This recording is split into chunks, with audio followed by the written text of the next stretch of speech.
Hello everyone, स्वागत है आप सभी लोगों का हमारे चैनल अविविजन में। आज हम सभी टीचिंग एप्टीट्यूड से रिलेटेड कुछ मोस्ट इम्पॉर्टेंट ऑब्जेक्टिव क्वेश्चंस को देखेंगे। यदि आप चैनल पर नए हैं तो चैनल को सब्सक्राइब कर लीजिए for all the daily political science video updates. और यदि आपको चैनल के टेलीग्राम ग्रुप से जुड़ना है तो लिंक डिस्क्रिप्शन में दी हुई है, या फिर आप टेलीग्राम ऐप पर जाकर अविविजन सर्च करें तथा हमारे चैनल के टेलीग्राम ग्रुप को सब्सक्राइब करके जुड़ सकते हैं। वहां आपको पॉलिटिकल साइंस से रिलेटेड मोस्ट इंपॉर्टेंट पीडीएफ्स एवं इंपॉर्टेंट नोट्स अवेलेबल होंगे। वीडियो को स्टार्ट करने से पहले मैं आपको बता दूं कि इस वीडियो में टीचिंग एप्टीट्यूड से रिलेटेड ऐसे प्रश्नों को इंक्लूड किया गया है जिसे एनटीए यूजीसी नेट आने वाले एग्जाम में अपने पेपर 1 में पूछ सकता है। तो आइए स्टार्ट करते हैं इस वीडियो को। ये मेरे बारे में कुछ इंफॉर्मेशन है, आप देख सकते हैं। तो आइए स्टार्ट करते हैं। आज का हमारा फर्स्ट क्वेश्चन ये रहा आपके स्क्रीन के ऊपर। क्वेश्चन फर्स्ट है, निम्नलिखित में से कौन सी गतिविधियां शिक्षण प्रक्रिया में सबसे पहले आना चाहिए? ऑप्शन ए है उद्देश्यों का निरूपण, ऑप्शन बी है शिक्षण अनुदेशन की योजना बनाना, ऑप्शन सी है छात्रों की रुचि के बारे में जानना, ऑप्शन डी है उपरोक्त सभी, that is all of the above. बताइए कि क्या होगा इस क्वेश्चन का करेक्ट आंसर। वीडियो को पॉज कर लिया कीजिए और क्वेश्चंस को कंसंट्रेशन के साथ रीड करके उसके बाद ही आंसर करने की कोशिश किया कीजिए। बताइए, क्वेश्चन को अच्छे से रीड कीजिए, उसके बाद ही आंसर कीजिए। कभी कभी क्या होता है कि बहुत सारे स्टूडेंट ऐसे होते हैं जो क्वेश्चन को अच्छे से रीड नहीं करते हैं और आंसर दे देते हैं। तो वैसे में होता क्या है कि जो क्वेश्चन को आप जान रहे हैं वो भी क्वेश्चन आप एग्जाम में गलत करके आ जाता है। तो इसलिए कंसंट्रेशन के साथ क्वेश्चन को रीड किया कीजिए। वीडियो को पॉज कर लीजिए और आंसर दीजिए इस क्वेश्चन का। क्या होगा इस क्वेश्चन का करेक्ट आंसर? कौन सी गतिविधियां शिक्षण प्रक्रिया में सबसे पहले आना चाहिए? देखिए, फर्स्ट ऑप्शन है उद्देश्यों का निरूपण। टीचिंग प्रोसेस में हम लोग पर्पस बनाते हैं, टीचिंग प्रोसेस का कुछ पर्पस होता है, ये तो बिल्कुल सही है। टीचिंग प्रोसेस का कुछ उद्देश्य होना चाहिए। ऑप्शन बी है शिक्षण अनुदेशन की योजना बनाना। टीचिंग के दौरान बच्चों को या आप कह लीजिए कि विद्यार्थियों को कौन कौन सा इंस्ट्रक्शन देना है, इसकी प्लानिंग आपको सबसे पहले कर लेना चाहिए। बिल्कुल, ये भी ऑप्शन सही है कि टीचिंग प्रोसेस के दौरान आपको स्टूडेंट्स को कौन कौन से इंस्ट्रक्शन देना है उसकी प्लानिंग आपको पहले बना लेना चाहिए। ऑप्शन सी है छात्रों की रुचि के बारे में जानना, कि छात्रों का किस सब्जेक्ट के प्रति इंटरेस्ट है, वो क्या जानना चाहता है और छात्रों का इंटरेस्ट किस ओर है, ये सबसे पहले शिक्षक को जान लेना चाहिए। उसके बाद ही अपनी कक्षा प्रारंभ करनी चाहिए। तो ये भी करेक्ट है। तो इस क्वेश्चन का करेक्ट आंसर हो जाएगा हम लोगों का ऑप्शन डी, उपरोक्त सभी, ऑल ऑफ द एबव। ये सभी गतिविधियां, ये सभी एक्टिविटीज ऐसे हैं जो एक टीचिंग प्रोसेस में सबसे पहले आना चाहिए। पर्पस को हम लोग को शुरू ही डिफाइन कर लेना चाहिए कि हम लोग का पर्पस क्या है, पढ़ाने का उद्देश्य क्या है, और बच्चे लोग को कौन कौन सा इंस्ट्रक्शन देना है, विद्यार्थियों को कौन कौन सा सूचनाएं देना है, इसकी प्लानिंग हम लोगों को पहले कर लेना चाहिए। अनुदेशन का मतलब होता है इंस्ट्रक्शन। छात्रों की रुचि के बारे में जानना और छात्रों के इंटरेस्ट के बारे में भी हम लोगों को जान लेना चाहिए। ऐसा नहीं हो कि शिक्षक क्लास में गए और छात्रों के इंटरेस्ट जाने बिना क्लास को प्रारंभ कर दिए और अपने सब्जेक्ट के बारे में वो बताने लगे, उन्हें जानकारी देने लगे। तो वैसे में क्या होता है कि उनका जो इंटरेस्ट है वो स्टडी के प्रति घट जाता है, जिससे बच्चे जो है क्लास में ध्यान नहीं देते हैं। तो शिक्षकों को यह सजेस्ट किया जाता है कि सबसे पहले आप स्टूडेंट के रुचि के बारे में जान लीजिए कि उनका रुचि किस ओर है, उसके बाद ही आप कक्षा को प्रारंभ करें और जिस ओर छात्रों की रुचि है उनके रुचि को मद्देनजर रखते हुए, उनके रुचियों को ध्यान में रखते हुए ही आप कक्षा को प्रारंभ करें। तो इस क्वेश्चन का करेक्ट आंसर हो जाएगा हमारा ऑप्शन डी। बढ़ते हैं नेक्स्ट क्वेश्चन की ओर। क्वेश्चन नंबर 2 है, सूची फर्स्ट को सूची सेकेंड से मिलान करना है। सूची फर्स्ट में दार्शनिक दे रखा है और सूची सेकेंड में दर्शन दे रखा है। सूची फर्स्ट में जो फर्स्ट है वो है Tagore, second Vivekananda, third Mahatma Gandhi, fourth है बौद्ध धर्म, और सूची सेकेंड में दर्शन दे रखा है। फर्स्ट है सामंजस्यपूर्ण व्यक्तित्व का विकास, सेकेंड है कर्म का सिद्धांत, थर्ड है बालक सभी प्रकार की पुस्तकों से अधिक महत्वपूर्ण है, फोर्थ है योग शिक्षा का एक माध्यम है, और फिफ्थ है धर्म का सिद्धांत। नीचे कूट दे रखा है, आपको करेक्ट मैच करना है और नीचे दिए गए कूट में से सही उत्तर का चुनाव करना है। बताइए क्या होगा इस क्वेश्चन का करेक्ट आंसर। वीडियो को पॉज कर लीजिए और मैच करवाने की कोशिश कीजिए। बताइए। देखिए, टैगोर का कहना था कि बालक सभी प्रकार की पुस्तकों से अधिक महत्वपूर्ण होता है, तो फर्स्ट का करेक्ट मैच हो जाएगा हमारा ऑप्शन 3। सेकेंड विवेकानंद, विवेकानंद जी का क्या कहना था? विवेकानंद जी का कहना था कि योग शिक्षा का एक माध्यम है, सेकेंड का 4 होगा। महात्मा गांधी, महात्मा गांधी किस पर बल देते थे?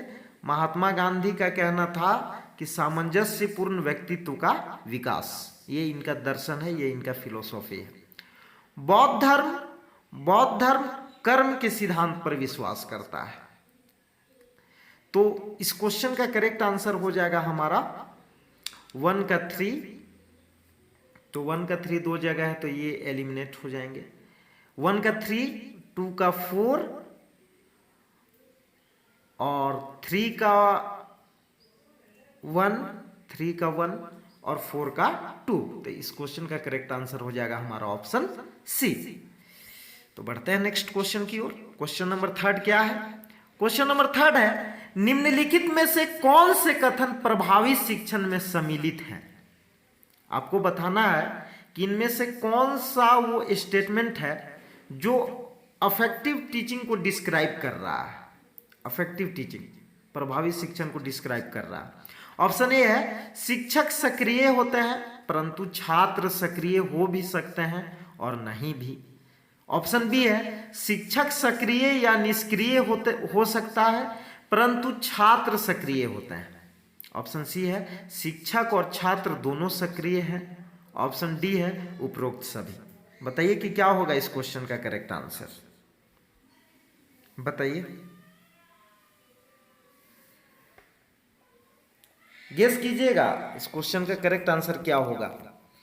ऐसा नहीं है कि टीचिंग एप्टीट्यूड को आप पहले से उसका कॉन्सेप्ट अगर आपको पता होगा तभी इस क्वेश्चन को बना सकते हैं। इस क्वेश्चन को कोई भी विद्यार्थी बना सकता है। आप थोड़ा सा क्वेश्चन को अच्छे से रीड कीजिए, बहुत ही इजी क्वेश्चन है। देखिए, अफेक्टिव टीचिंग, एक प्रभावी शिक्षण के लिए क्या होना जरूरी है? ऑप्शन ए दे रखा, शिक्षक सक्रिय होते हैं परंतु छात्र सक्रिय हो भी सकते हैं और नहीं भी। ऐसा थोड़ी होता है कि टीचर एक्टिव रहे और जो छात्र हैं, जो स्टूडेंट है वो इनएक्टिव रहे। ऐसा नहीं होता है, तब तो शिक्षण प्रभावी सिद्ध होगा ही नहीं। तो ये स्टेटमेंट बिल्कुल रॉन्ग है। ऑप्शन बी है, शिक्षक सक्रिय या निष्क्रिय हो सकता है परंतु छात्र सक्रिय होते हैं। ये भी स्टेटमेंट रॉन्ग है। इसमें कहा जा रहा है कि शिक्षक इनएक्टिव हो सकते हैं लेकिन छात्र जो है उनको एक्टिव होना होगा। ऐसा नहीं होता है। ऑप्शन सी है, शिक्षक और छात्र दोनों सक्रिय हैं। ये ऑप्शन आपका करेक्ट है कि टीचर और स्टूडेंट दोनों को एक्टिव रहना होगा, तभी टीचिंग जो है वो इफेक्टिव हो पाएगी, तभी शिक्षण को प्रभावी बनाया जा सकता है। तो इस क्वेश्चन का करेक्ट आंसर हो जाएगा हम लोगों का ऑप्शन सी। देखते हैं नेक्स्ट क्वेश्चन क्या है। क्वेश्चन नंबर 4 है, निम्नलिखित में से कौन सा शिक्षण का सर्वाधिक अपेक्षित उद्देश्य होता है? निम्नलिखित में से कौन सा शिक्षण का सर्वाधिक अपेक्षित उद्देश्य होता है? ऑप्शन ए है छात्रों के व्यवहार में वांछनीय परिवर्तन, ऑप्शन बी है छात्रों के संपूर्ण व्यक्तित्व का विकास, ऑप्शन सी है छात्रों के चरित्र का निर्माण, ऑप्शन डी है एक उपयुक्त नौकरी के लिए चयन होना। देखिए ये क्वेश्चन ऐसे हैं जिन्हें देखकर आपको लगेगा कि ये सारे ही जो ऑप्शन है वो करेक्ट है, लेकिन वो सारे ऑप्शन करेक्ट हैं, लेकिन इनमें से सबसे परफेक्ट आंसर को, सबसे एक्चुअल जो इसका ऑप्शन है उसको आपको चूज करना है, क्योंकि सारे तो आंसर नहीं हो सकते हैं। तो जब जो सबसे परफेक्ट ऑप्शन है, जिससे सबसे एक्चुअल मीनिंग निकल रहा है, उसी को हम लोगों को सेलेक्ट करना है। बताइए शिक्षण का सर्वाधिक अपेक्षित उद्देश्य क्या हो सकता है? टीचिंग का मेन पर्पस क्या है? आपको ये पूछा जा रहा है क्वेश्चन में। मैंने आपको बताया है टीचिंग एप्टीट्यूड के वीडियो में, अगर आप उन वीडियो को नहीं देखे हैं तो आप हमारे चैनल के प्लेलिस्ट में जाकर सबसे पहले उन वीडियोज को देखिए। पर्पस ऑफ टीचिंग का क्लास मैंने आप लोगों को दिया है, और उस वीडियो में एक शिक्षण का क्या उद्देश्य होता है उसके बारे में मैंने आपको डिटेल से बताया है। तो इस क्वेश्चन का करेक्ट आंसर हो जाएगा ऑप्शन ए, छात्रों के व्यवहार में वांछनीय परिवर्तन। शिक्षण प्रक्रिया के दौरान, टीचिंग प्रोसेस में टीचिंग करा के कोई व्यक्ति, कोई जो शिक्षक है वो बच्चों को क्यों पढ़ाता है, बच्चों को क्यों शिक्षा देता है? क्योंकि वे छात्रों के व्यवहार में कुछ पॉजिटिव चेंज ला सके, कुछ वांछित व्यवहार में उनके व्यवहार में वांछनीय परिवर्तन लाया जा सके, अर्थात उनके बिहेवियर में कुछ पॉजिटिव चेंज लाया जा सके। इसलिए शिक्षक शिक्षा देता है। शिक्षण के जो है वो 3 महत्वपूर्ण उद्देश्य हैं। क्या है? सबसे फर्स्ट है चेंज इन नॉलेज, आपके ज्ञान में परिवर्तन। सेकेंड है चेंज इन बिहेवियर, आपके व्यवहार में परिवर्तन। और थर्ड है चेंज इन बिलीफ, आपके विश्वास में परिवर्तन। जिनमें सबसे महत्वपूर्ण क्या है? जिनमें सबसे महत्वपूर्ण है कि छात्रों के व्यवहार में वांछनीय परिवर्तन लाना। शिक्षण प्रक्रिया के दौरान शिक्षक के मन में हमेशा ये बात रहती है कि हम अपने स्टूडेंट्स को इसलिए शिक्षित कर रहे हैं क्योंकि उनके व्यवहार में वांछनीय परिवर्तन को लाया जा सके, उनके बिहेवियर में कुछ पॉजिटिव चेंज लाया जा सके। आई होप कि इस क्वेश्चन को आप समझ पाए होंगे। क्वेश्चन नंबर 5 है, निम्नलिखित में से कौन से कारक शिक्षण दक्षता के लिए मूल रूप से आवश्यक है? एक बेस्ट टीचिंग स्किल के लिए कौन से वो फैक्टर हैं जो आवश्यक है? ऑप्शन ए है शिक्षण कौशल में नैपुण्य, ऑप्शन बी है शिक्षण की विभिन्न तकनीकों के प्रयोग में नैपुण्य, ऑप्शन सी है शिक्षण में उचित साधनों के उपयोग और प्रौद्योगिकी में नैपुण्य, ऑप्शन डी है उपरोक्त सभी। बताइए कि इस क्वेश्चन का करेक्ट आंसर क्या होगा?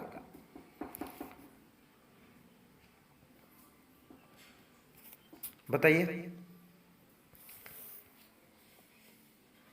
देखिए इस क्वेश्चन का करेक्ट आंसर हो जाएगा ऑप्शन डी, उपरोक्त सभी, ऑल ऑफ द एबव इसका आंसर होगा। ये सभी ऐसे कारक हैं जो शिक्षण दक्षता के लिए मूल रूप से आवश्यक हैं। जैसे शिक्षण कौशल में आपको निपुण होना होगा, शिक्षण की विभिन्न तकनीकों के प्रयोग में निपुण होना होगा, शिक्षण में उचित साधनों के उपयोग और प्रौद्योगिकी में भी आपको निपुण होना होगा। क्योंकि हम लोग शिक्षक जब अपने शिक्षण प्रक्रिया के दौरान बहुत सारे टेक्नोलॉजी का, बहुत सारे टेक्निक्स का भी इस्तेमाल करते हैं, तो उनमें भी उनको स्किल्ड होना पड़ेगा। तो इस क्वेश्चन का करेक्ट आंसर हो जाएगा ऑप्शन डी। क्वेश्चन नंबर 6 है, निम्नलिखित कथनों में से कौन सा कथन सही नहीं है? ऑप्शन ए है अच्छा संप्रेषक एक अच्छा अध्यापक नहीं हो सकता है। ऑप्शन बी है संप्रेषक को हास्य का अच्छा बोध होता है। ऑप्शन सी है संप्रेषक को विस्तृत पठन ज्ञान होता है। ऑप्शन डी है संप्रेषक को सभी भाषाओं का ज्ञान होता है। बताइए क्या होगा इस क्वेश्चन का करेक्ट आंसर?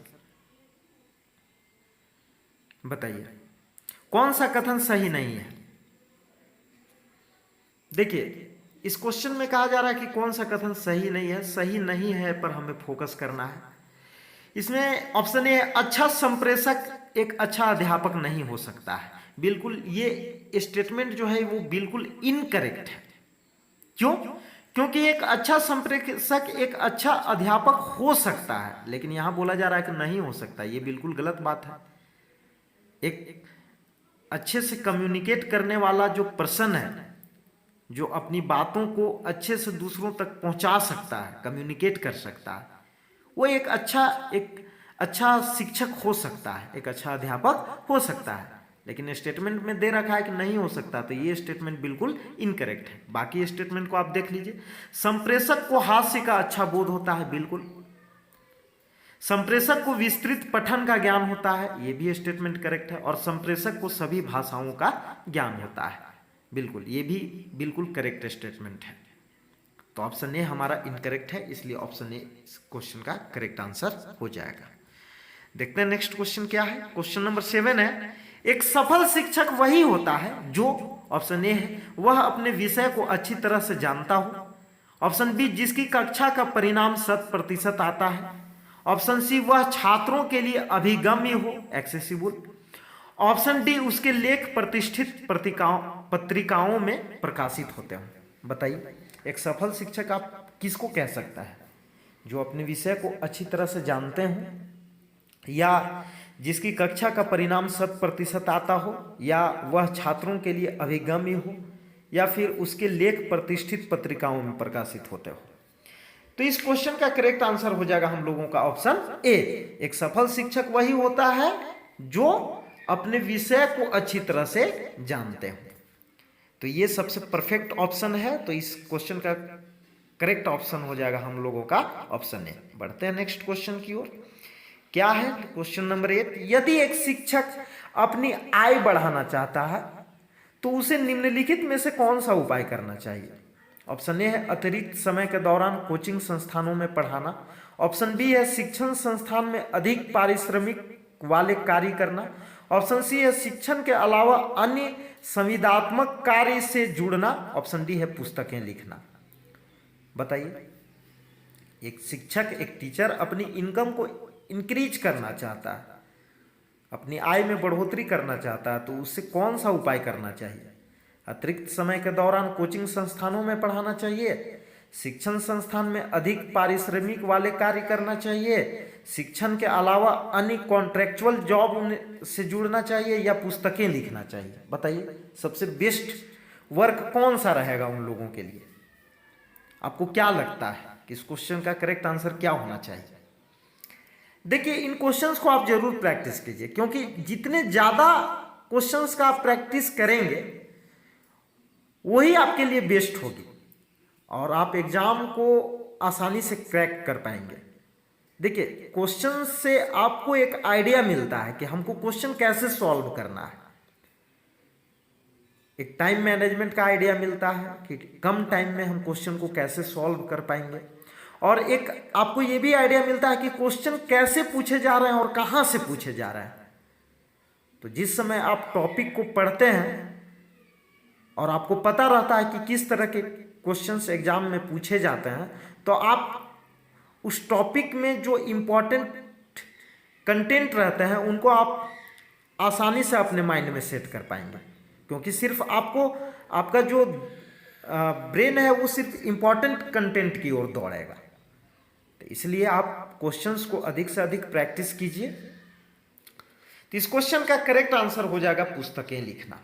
ऑप्शन डी इस क्वेश्चन का करेक्ट आंसर होगा कि एक टीचर अगर अपनी इनकम में बढ़ोतरी करना चाहते हैं तो सबसे बेस्ट आइडिया यही है कि वो बुक्स को लिखें। क्वेश्चन नंबर 9 है, एक प्राचार्य के रूप में आप अपने शिक्षक सहयोगियों को किस कार्य के लिए प्रोत्साहित करेंगे? ऑप्शन ए है भारत और विदेशों में सेमिनार और सम्मेलनों में भाग लेना। ऑप्शन बी है विषय के ज्ञान की वृद्धि के लिए पुनश्चर्या पाठ्यक्रम में भाग लेना। ऑप्शन सी है दलितों के उत्थान के लिए सामुदायिक सेवा करना, या फिर ऑप्शन डी उपरोक्त सभी। बताइए इस क्वेश्चन का करेक्ट आंसर क्या होगा? बताइए क्या होगा इस क्वेश्चन का करेक्ट आंसर? देखिए इस क्वेश्चन का करेक्ट आंसर हो जाएगा उपरोक्त सभी। एक प्राचार्य के रूप में आप अपने शिक्षक सहयोगियों को किस कार्य के लिए प्रोत्साहित करेंगे? तो फर्स्ट ऑप्शन है भारत और विदेशों में सेमिनार और सम्मेलनों में भाग लेना। ये ऑप्शन बिल्कुल करेक्ट है, इसके लिए भी आप प्रोत्साहित कर सकते हैं। ऑप्शन बी है विषय के ज्ञान की वृद्धि के लिए पुनश्चर्या पाठ्यक्रम में भाग लेना, इसके लिए भी आप प्रोत्साहित कर सकते हैं। ऑप्शन सी है दलितों के उत्थान के लिए सामुदायिक सेवा करना। तो ये सारे ही ऑप्शन करेक्ट हैं, तो इसलिए all of the above option D हम लोगों का करेक्ट आंसर हो जाएगा इस क्वेश्चन का। बढ़ते हैं नेक्स्ट क्वेश्चन की ओर। क्वेश्चन नंबर 10 क्या है? देखिए एक शिक्षक निम्न में से किस प्रकार की गतिविधियों से अपने छात्रों के बीच सबसे अधिक प्रभावी ढंग से सामाजिक एवं नैतिक मूल्यों को आत्मसात करने में सहायता कर सकता है? ऑप्शन ए है मूल्यों पर व्याख्यान देकर। ऑप्शन बी है टीवी कार्यक्रमों को दिखाकर। ऑप्शन सी है छात्रों को सह पाठ्यक्रम गतिविधियों में सक्रिय रूप से सम्मिलित करके, या फिर ऑप्शन डी धार्मिक उत्सवों का अवलोकन करवाकर। बताइए क्या होगा इस क्वेश्चन का करेक्ट आंसर? वीडियो को पॉज कर लीजिए और क्वेश्चंस को अपने से अटेम्प्ट करने की कोशिश करें। मैं आपको आंसर इसलिए बता देता हूं कि वीडियो ज्यादा लंबी ना हो जाए। बताइए क्या होगा इस क्वेश्चन का करेक्ट आंसर? देखिए इस क्वेश्चन का करेक्ट आंसर हो जाएगा हम लोगों का ऑप्शन सी। एक शिक्षक छात्रों को सह पाठ्यक्रम गतिविधियों में सक्रिय रूप से सम्मिलित करके अपने छात्रों के बीच सबसे अधिक प्रभावी ढंग से सामाजिक एवं नैतिक मूल्यों को आत्मसात करने में सहायता कर सकता है। तो इस क्वेश्चन का करेक्ट आंसर होगा हम लोगों का ऑप्शन सी। क्वेश्चन नंबर 11 है एक शिक्षक अपने आप को एक प्रभावी संप्रेषक के रूप में स्थापित कर सकता है यदि वह, ऑप्शन ए है उपयुक्त शिक्षण सामग्री का उपयोग करते हो। ऑप्शन बी है जो सिखाता है उसका छात्रों को उसका अर्थ समझने में सहायता करता है। ऑप्शन सी है शिक्षण अवधि में प्रश्न पूछता है। ऑप्शन डी है छात्रों को विषय पर पूछे गए प्रश्नों के सही उत्तर उपलब्ध करवाने में सहायक बने। बताइए क्या होगा इस क्वेश्चन का करेक्ट आंसर? देखिए इस क्वेश्चन का करेक्ट आंसर हो जाएगा ऑप्शन बी कि एक शिक्षक जो सिखाते हैं उसका छात्रों को उसका अर्थ समझ में आना चाहिए, है ना। एक शिक्षक अपने आप को एक प्रभावी संप्रेषक के रूप में तभी स्थापित कर सकते हैं जब वे जो चीज बताना चाह रहे हैं स्टूडेंट्स को, जो सिखा रहे हैं, उसका छात्रों को उचित अर्थ पता चलना चाहिए। जो चीज वो बताना चाह रहे हैं उसके मीनिंग को स्टूडेंट कितना समझ पा रहे हैं उस पर डिपेंड करता है कि आप एक शिक्षक को प्रभावी संप्रेषक कह सकते हैं या नहीं। नेक्स्ट क्वेश्चन है, इस क्वेश्चन का करेक्ट आंसर हो जाएगा हमारा ऑप्शन बी। ये सबसे परफेक्ट ऑप्शन है। क्वेश्चन नंबर 12 है उच्च शिक्षा के क्षेत्र में शिक्षण का क्या तात्पर्य है? ऑप्शन ए है पाठ्य पुस्तक में दी गई जानकारी को प्रस्तुत करना। ऑप्शन बी है कक्षा में प्रश्न पूछना और परीक्षाओं का आयोजन करना। ऑप्शन सी है छात्रों को परीक्षा के लिए तैयारी करने और उत्तीर्ण होने में सहायता करना। ऑप्शन डी है छात्रों के लिए अधिगम प्रक्रिया को सुगम बनाना। बताइए इस क्वेश्चन का करेक्ट आंसर क्या होगा? उच्च शिक्षा के क्षेत्र में शिक्षण का क्या तात्पर्य है? बताइए। देखिए इस क्वेश्चन का करेक्ट आंसर हो जाएगा छात्रों के लिए अधिगम प्रक्रिया को सुगम बनाना। ऑप्शन डी इस क्वेश्चन का करेक्ट आंसर होगा। उच्च शिक्षा के क्षेत्र में शिक्षण का क्या तात्पर्य है? छात्रों के लिए अधिगम प्रक्रिया को सरल बनाना, सुगम बनाना। यह सबसे करेक्ट आंसर है, सबसे बेस्ट ऑप्शन है हम लोगों का। हम आपको बताए थे कि ये ऐसे क्वेश्चंस है जिनमें जो ऑप्शन दे रखे होते हैं आपको लगेगा कि सारे ही ऑप्शन सही है, लेकिन उनमें से जो सबसे बेस्ट ऑप्शन है, जो सबसे परफेक्ट है, उसी को आपको सेलेक्ट करना है। उच्च शिक्षा के क्षेत्र में शिक्षण का क्या तात्पर्य है? पाठ्य पुस्तक में दी गई जानकारी को प्रस्तुत करना। आपको लगेगा कि यह भी सही है। ऑप्शन बी, कक्षा में प्रश्न पूछना और परीक्षाओं का आयोजन करना। आपको लगेगा यह भी सही है। ऑप्शन सी है, छात्रों को परीक्षा के लिए तैयारी करने में उत्तीर्ण होने में सहायता करना। यह भी उच्च शिक्षा के क्षेत्र में आता है। लेकिन छात्रों के लिए अधिगम प्रक्रिया को सरल बनाना, यह सबसे बेस्ट ऑप्शन है कि सीखने की जो प्रोसेस है, सीखने की जो प्रक्रिया है, लर्निंग प्रोसेस को आप सरल बना दीजिएगा, इजी बनाइएगा, तो वो छात्र के लिए ज्यादा बेटर होगा। तो उच्च शिक्षा के क्षेत्र में शिक्षण का यही तात्पर्य होता है। ऑप्शन डी इस क्वेश्चन का करेक्ट आंसर हो जाएगा। बढ़ते हैं नेक्स्ट क्वेश्चन की ओर। क्वेश्चन नंबर 13 है, एक शिक्षक शिक्षण प्रक्रिया को अधिक प्रभावी बना सकता है यदि वह विषयों का विशेषज्ञ हो, विषय को पढ़ाने में काफी अनुभव हो। ऑप्शन सी है, शिक्षार्थियों के पूर्व ज्ञान को ध्यान में रखे। ऑप्शन डी है, विभिन्न प्रकार की शिक्षण सामग्री का उपयोग करता हो। एक शिक्षक शिक्षण प्रक्रिया को मोर इफेक्टिव कब बना सकता है? बताइए, प्रभावशाली कब बना सकता है?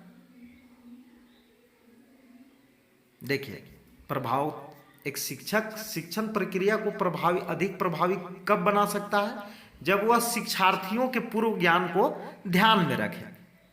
ऐसा नहीं है कि कोई टीचर आए क्लास में और वो अपने सब्जेक्ट से रिलेटेड जानकारी देने लगे, लेकिन क्लास में कुछ जो स्टूडेंट्स हैं, उन स्टूडेंट्स में सारे स्टूडेंट्स की क्षमताएं और योग्यताएं, उनके जो गुण हैं वो अलग अलग है। सभी विद्यार्थियों की क्षमता, गुण या योग्यता एक समान नहीं होती है। हर छात्र ज्ञान, मनोदृष्टि, योग्यता, क्षमता और आप कह लीजिए कि सामाजिक आर्थिक परिप्रेक्ष्य के संदर्भ में भिन्न भिन्न होता है। इसलिए शिक्षण पद्धति को ऐसे तैयार किया जाना चाहिए कि सभी छात्र जीवन में समान अवसर का लाभ उठा सकें। इसीलिए कहा जाता है कि यदि एक शिक्षक को शिक्षण प्रक्रिया को अधिक प्रभावी बनाना है तो छात्रों को पहले वो बातें बतानी चाहिए जिनका छात्रों को पूर्व ज्ञान है, फिर उसे आधार बनाकर उनका संबंध नवीन ज्ञान से करना चाहिए। तो इस क्वेश्चन का करेक्ट आंसर हो जाएगा हम लोगों का ऑप्शन सी। तो बढ़ते हैं नेक्स्ट क्वेश्चन की ओर। क्वेश्चन नंबर 14 है, निम्नलिखित में से किस स्थिति में कॉलेज शिक्षक वास्तव में छात्रों के लिए सहायक हो सकता है? ऑप्शन ए है, कक्षा में श्रुत लेखन करवाए। ऑप्शन बी है, वह अपने मूल्यांकन में निष्पक्ष रहे। ऑप्शन सी है, छात्रों को कक्षा में प्रश्न पूछने के लिए प्रोत्साहित करता हो। ऑप्शन डी है, कक्षा में पाठ्यक्रम को पूरा करना। बताइए इस क्वेश्चन का करेक्ट आंसर क्या होगा? बताइए। देखिए, इस क्वेश्चन का करेक्ट आंसर हो जाएगा हम लोगों का ऑप्शन सी, छात्रों को कक्षा में प्रश्न पूछने के लिए प्रोत्साहित करता हो। तो इस सिचुएशन में कॉलेज शिक्षक वास्तव में छात्रों के लिए सहायक हो सकते हैं। कब हो सकते हैं? जब वे छात्रों को कक्षा में प्रश्न पूछने के लिए मोटिवेट करते हो, उन्हें प्रोत्साहित करते हो। तो बढ़ते हैं नेक्स्ट क्वेश्चन की ओर। क्वेश्चन नंबर 15 है, उच्च शिक्षा में अध्यापन का सबसे वांछित परिणाम कौन सा है? ऑप्शन ए है, विद्यार्थियों की उपलब्धियों में वृद्धि। ऑप्शन बी है, विद्यार्थियों की स्वतंत्र सोच के स्तर में वृद्धि। ऑप्शन सी है, 100% परिणाम। ऑप्शन डी है, विद्यार्थी किसी विषय को ज्यादा अधिमान दे। अध्यापन का सबसे वांछित परिणाम कौन सा है आपको बताना है। सबसे पॉजिटिव कॉन्सिक्वेंसेस टीचिंग का क्या है, आपको ये पूछा गया है क्वेश्चन में कि टीचिंग का सबसे पॉजिटिव कॉन्सिक्वेंसेस क्या है, सबसे पॉजिटिव रिजल्ट क्या है उसका। विद्यार्थियों की उपलब्धियों में जब वृद्धि होती है, या फिर विद्यार्थियों की स्वतंत्र सोच के स्तर में वृद्धि होती है, या फिर 100% उनका रिजल्ट आता है, या फिर विद्यार्थी किसी विषय को ज़्यादा अधिमान देता है। तो देखिए इस क्वेश्चन का सबसे करेक्ट आंसर हो जाएगा ऑप्शन बी, कि विद्यार्थियों की यदि स्वतंत्र सोच के स्तर में वृद्धि होती है तो वो शिक्षा में अध्यापन, उच्च शिक्षा में अध्यापन का सबसे वांछित परिणाम होगा। तो इस क्वेश्चन का करेक्ट आंसर हो जाएगा हम लोगों का ऑप्शन बी। बढ़ते हैं नेक्स्ट क्वेश्चन की ओर। क्वेश्चन नंबर 16 है, पुस्तकें संचार का एक शक्तिशाली स्रोत हो सकती है। बिल्कुल, यदि ऑप्शन ए सामान्य सारांश प्रदान कर सके, ऑप्शन बी है पाठ्य सामग्री दृष्टांत दर्शक है, ऑप्शन सी है माध्यम हिंदी है, ऑप्शन डी है यदि पाठ्य सामग्री को अच्छी छाप के माध्यम से प्रस्तुत किया जाता है। बताइए इस क्वेश्चन का करेक्ट आंसर क्या होगा। पुस्तकें जो है, बुक्स संचार का एक शक्तिशाली स्रोत हो सकता है। कब हो सकता है? जब वो सामान्य सारांश प्रदान कर सके, ऑप्शन बी पाठ्य सामग्री दृष्टांत दर्शक हो, इलस्ट्रेटिव हो, या उसका मीडियम हिंदी होना चाहिए, या पाठ्य सामग्री को अच्छी छाप के माध्यम से प्रस्तुत किया जाना चाहिए। तो देखिए इस क्वेश्चन का करेक्ट आंसर क्या होगा। इस क्वेश्चन का करेक्ट आंसर हो जाएगा कि पाठ्य सामग्री दृष्टांत दर्शक हो, इलिस्ट्रेटिव हो।